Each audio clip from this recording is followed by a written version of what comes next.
শেষ শনিবারে আমরা এখানে বারোই উত্তোলন করছি শনিদেবের পূজা অর্চনা আপনারা সরাসরি দেখতে পাবেন।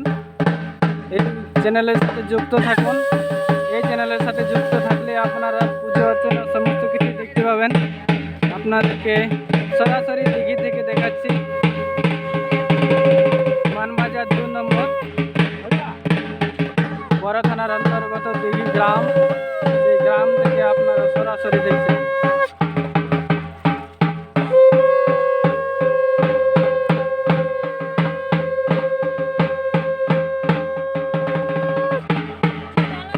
শনিদেবের বাড়ি উত্তোলন হচ্ছে, সেই বাড়ি উত্তোলন আপনাদেরকে সরাসরি দেখাচ্ছি দিঘি গ্রাম থেকে। আপনারা সরাসরি দিঘি গ্রাম থেকে দেখছেন, আর আপনারা দেখছেন আমরা পাড়া গ্রামে থেকে ইউটিউব চ্যানেল। আমি বিশ্বরজক আপনাদের সাথে আছি এবং